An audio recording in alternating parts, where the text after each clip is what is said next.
that's the damage on a rabbit at about 140, I think that was. So you can see it's munted the front shoulder there.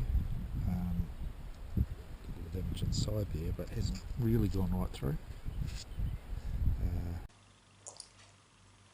The other day I was reviewing a bit of video footage of some shooting I was doing at the 17 HMR, and I was noting that it was a characteristic of the 17 HMR that the bullet could actually shoot at a rabbit or a hare or something, do a lot of damage inside it, and the bullet not exit. And when I gutted the animals, I found that apart from a few bits of copper and that kind of thing, there wasn't really any evidence of a bullet anywhere. We're in the habit of trying to use all the meat that we shoot, and what we normally do if something's been shot is just chuck it out of a tub of salty water, cold salty water, and it takes away a lot of the bloodshot.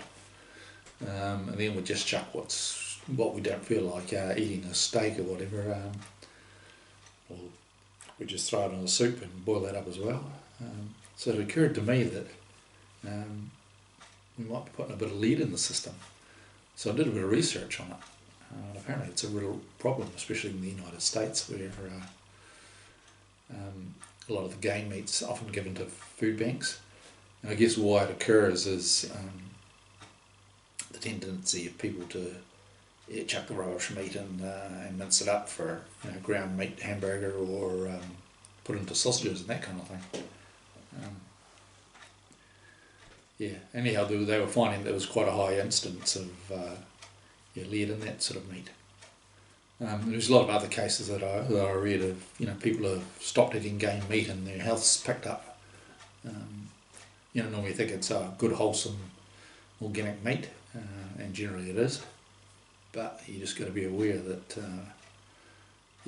just be careful about what you consume, and even be a bit overcautious. The health professionals say that there's no such thing as a safe level of lead in your system, and there's some quite serious side effects of having lead. Things like moodiness and stuff like that, and it can affect your vital organs. It can affect your blood pressure. Give you birth defects. There's a whole list of stuff. You might want to look it up. So if your health's suffering, it's probably not, it's possible it's not the half a gallon of whiskey you consume every night and 2 packets of cigarettes you smoke during the day. And if you're finding that your kids are having a few learning difficulties or a bit moody, it might not be the fact that you were as high as a kite when you conceived them. It could actually be lead poisoning.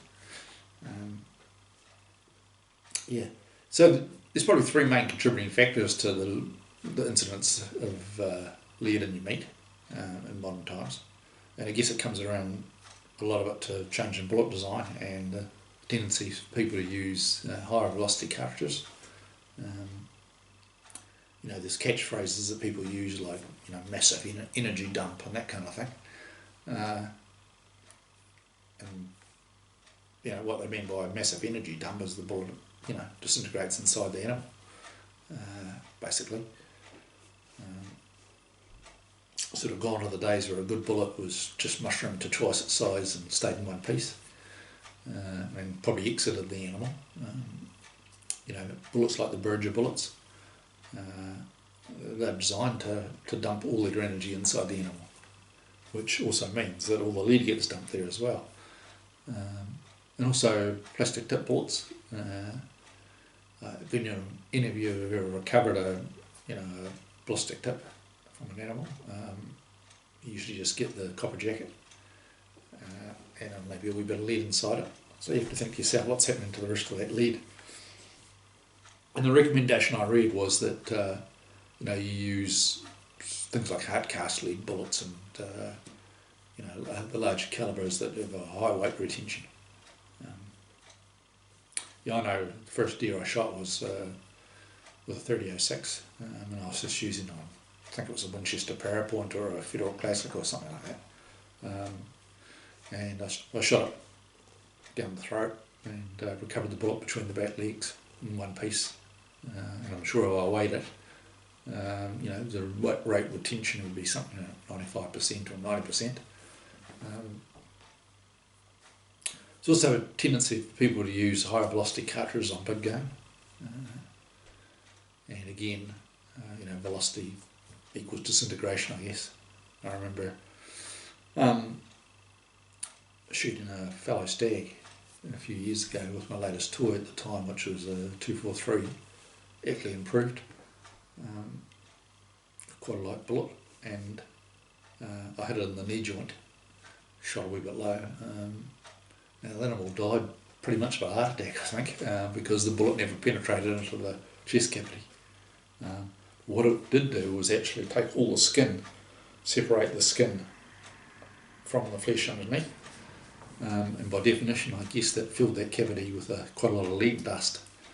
So over one side of the animal I guess there would have been a coating of lead dust.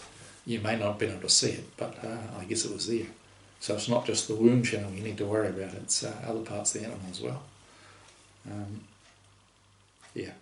So my recommendation would be, maybe change to copper or something, or just go to a calibre that's not quite so high velocity but still gets the job done. And select bullets that have a high weight retention.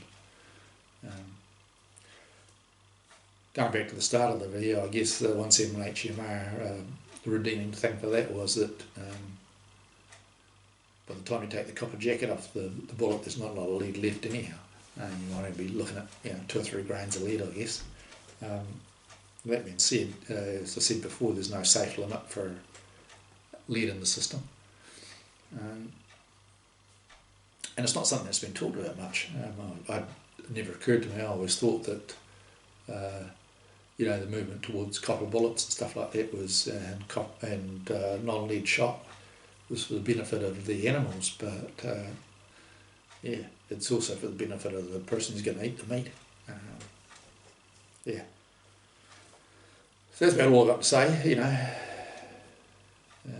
Something to think about.